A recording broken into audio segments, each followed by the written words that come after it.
Terima kasih Bu Retno atas kesempatan yang diberikan. Sebelumnya, Assalamualaikum warahmatullahi wabarakatuh. Dan sebelumnya Waalaikumsalam. saya juga ingin menyapa para narasumber yang ada berada di Jakarta maupun online, Bapak Tengku yang saya hormati dan Prof. Susi. Ini saya dulu muridnya Bu Susi, ini di sama-sama divisi UI, Oh, dan juga Pak Muslim Imron.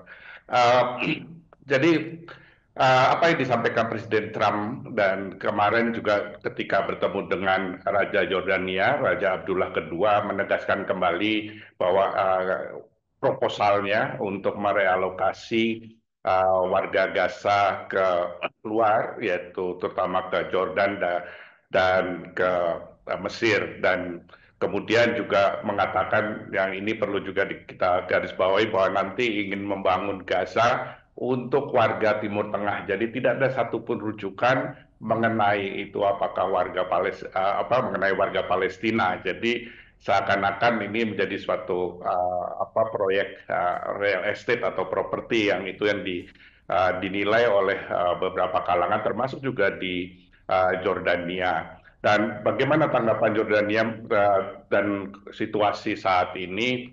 Uh, Raja Raja Abdullah II dan juga seluruh masyarakat di sini tentunya mengatakan bahwa realokasi ini ditentang. Ini adalah red line bagi Yordania.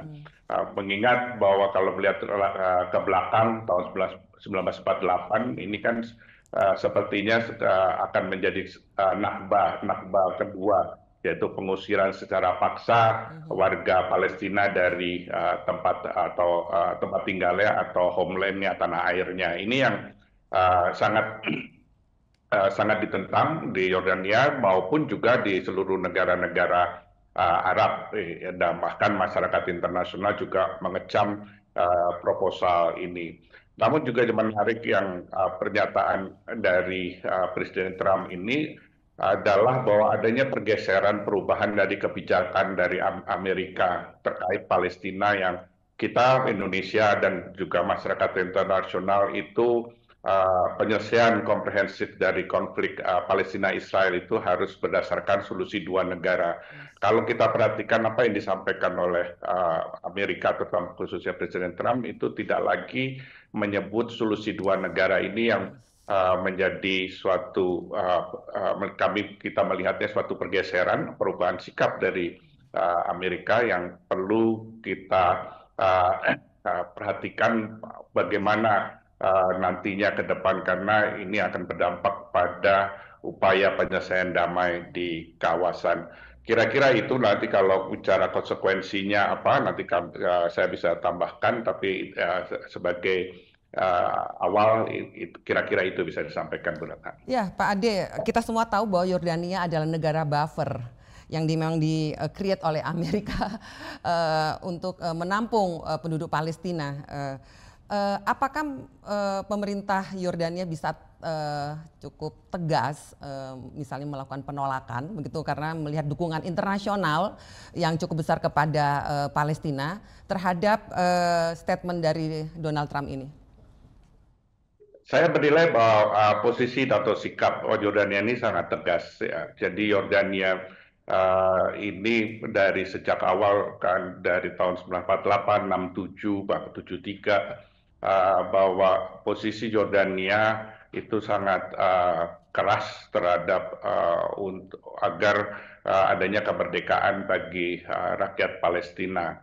Dan Yordania saat ini itu sudah menampung sekitar hampir 2,5 juta pengungsi Palestina yang dampak dari terutama tahun 1948 dan 67. Dan jadi Jordania sendiri sudah menampung 2,5 juta pengungsi. Jadi pengungsi Palestina ini, kalau saya tambahkan, itu sebetulnya hanya ada di 3 negara, yaitu di Jordania, di Libanon sekitar 500.000, dan di Suriah hampir sekitar 900.000.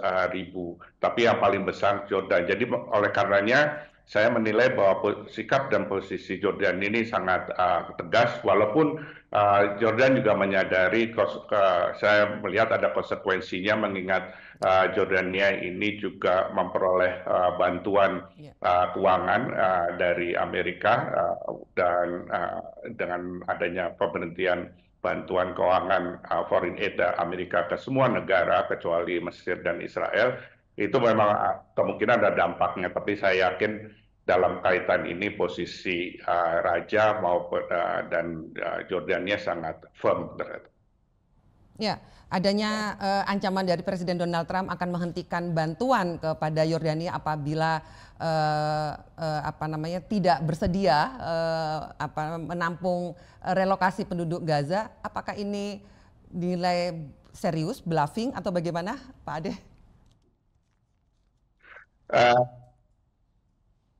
Susah ya apa yang disampaikan Presiden Trump ya, dia apa yang disampaikan kadang-kadang kita tidak tahu apakah itu benar gitu kan, karena dia selalu bilang relokasi ini sudah everybody love.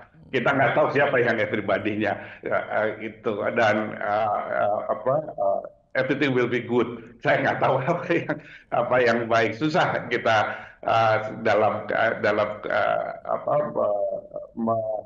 menganalisa atau menilai apa sebenarnya yang ada di posisi atau sikap Amerika. Tapi yang itu tadi yang saya garis bawahi, bahwa ada pergeseran.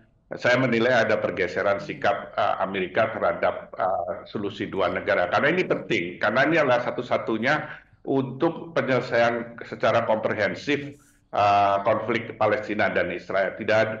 Tidak ada pilihan lain kecuali solusi dua negara. Ini dan posisi kita seperti kita ketahui, Indonesia sangat mendukung two state solution ya. ASEAN Foreign Minister itu mengeluarkan statement mengenai self-determination of Palestina, itu menegaskan kembali bahwa solusi dua negara ini adalah satu-satunya untuk penyelesaian komprehensif konflik yang saat ini terjadi. Ya, oke. Pak Dubes, secara umum publik Yordania menanggapi statement Donald Trump seperti apa? Apakah ada penolakan tegas seperti demo atau seperti apa? Secara untuk publiknya, Pak Dubes? Ya, kalau demo ada ya. Jadi biasanya setiap hari Jumat setelah sholat Jumat itu di downtown di daerah Balat itu selalu ada demo, dan demo itu sebetulnya sejak terjadinya perang Gaza itu sudah rutin, dan juga tidak jauh dari kantor KBRI ini juga ada masjid yang juga setiap hari Jumat itu juga melakukan demo. Jadi memang rakyat sangat emosinya cukup tinggi, dan mungkin sebagai gambaran juga Jordania ini hampir 60% itu adalah mereka mix keturunan Palestina. Okay.